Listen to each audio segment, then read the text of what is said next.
वंदे मातरम। नमस्कार, जय श्री राम। एक बहुत सुंदर सा चेहरा, सांवला सा चेहरा, बड़ी बड़ी आंखों वाला चेहरा, कुंभ के दौरान, महाकुंभ के दौरान प्रयागराज की भूमि पर प्रकट हुआ था, जिसको मोनालिसा नाम दिया था मीडिया ने मनर की गपशप में। अभी इसलिए उस पर बात कर रहे हैं कि मैं जहाँ पर रहता हूँ, जिस अंचल में रहता हूँ, उसके बहुत निकट ही महेश्वर है। महेश्वर माँ नर्मदा के किनारे पर है और वहीं पर महेश्वर नगरी में ये बालिका रहती थी।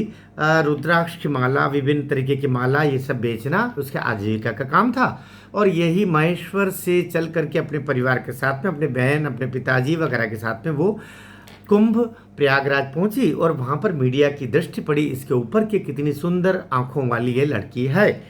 यहाँ तक तो बात चली कि वो कैसे हाईलाइट हुई। अब जब हाईलाइट हुई, मीडिया पहुंचा, वायरल हुई, उसके बाद में उसके पीछे लोग लगे। जब बहुत सारे पीछे लोग लगे तो उससे माला खरीदना, ये सब खरीदना तो दूर रहा, केवल वो उसका इंटरव्यू ले रहे, कोई उससे बातें कर रहे, उसके जीवन के आगे प्रसंगों के बारे में जानना चाह रहे, पहले क्या कुछ उसके। तो वो परेशान होकर के वापस अपने नगर महेश्वर में आ गई, जो हमारे निमाड़ अंचल का प्रमुख ऐतिहासिक नगर, इसको अहिल्या देवी होलकर की राजधानी के रूप में भी जाना जाता है।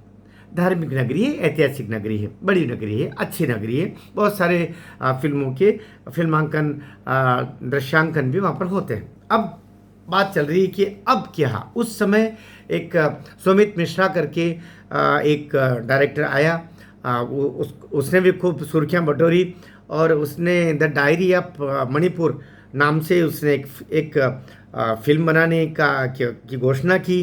वो कहने को इधर उधर लेकर के भी गया। कुछ ये भी सुनने में आया कि उसके द्वारा कुछ गलत कार्य इस बालिका के साथ में करने का प्रयास हुआ। हंगामा मचा।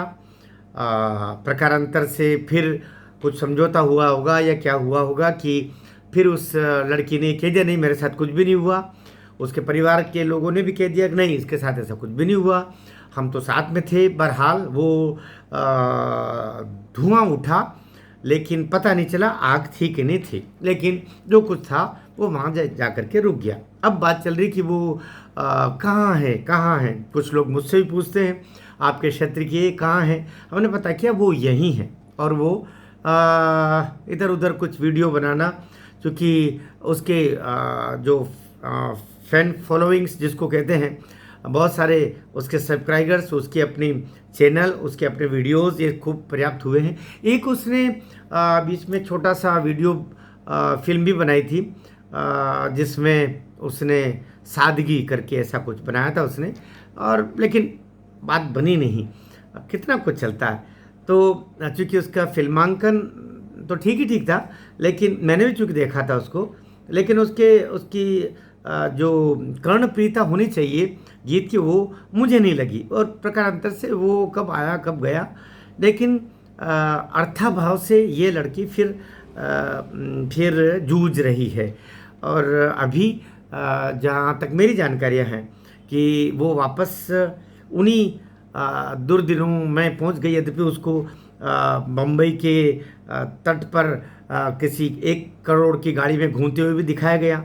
घूमने को तो कोई 50 करोड़ की गाड़ी में बिठा के घुमा दे, उससे अंतर नहीं पड़ता। तो अभी वो कहाँ है, ये मैं बता सकता कि वो महेश्वर में ही है जहाँ से वो चली थी।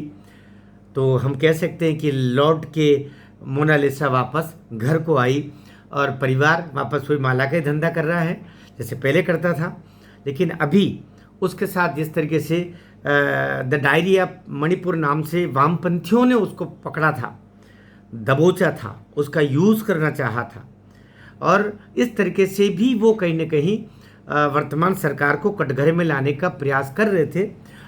मैंने उसमें भी कई षड्यंत्र की ही बू देखी कि उसको द डायरी ऑफ मणिपुर नाम से ही एक कोई फिल्म के लिए क्यों साइन किया गया, यदि वो फिल्म बनी नहीं। लेकिन मणिपुर को हाईलाइट करना किसी भी तरीके से इस लड़की के माध्यम से वो शॉर्ट उद्देश्य था, जो उद्देश्य प्राप्त करने वालों ने प्राप्त कर लिया और उसको वापस वहीं छोड़ दिया जहाँ से चली थी। इसलिए ये और किसी बड़े बड़े झांसे में न फंस जाए, इसके लिए भी ईश्वर से प्रार्थना कर सकते हैं। फिलहाल वो जहाँ से चली थी वहीं पहुंची है। आपका इस वीडियो के संदर्भ में क्या कहना है मुझे टिप्पणी में बताइएगा, और चैनल को अब तक शेयर नहीं किया हो तो अवश्य कर दीजिएगा। आग्रह करता हूँ आपसे। भारत माता की जय।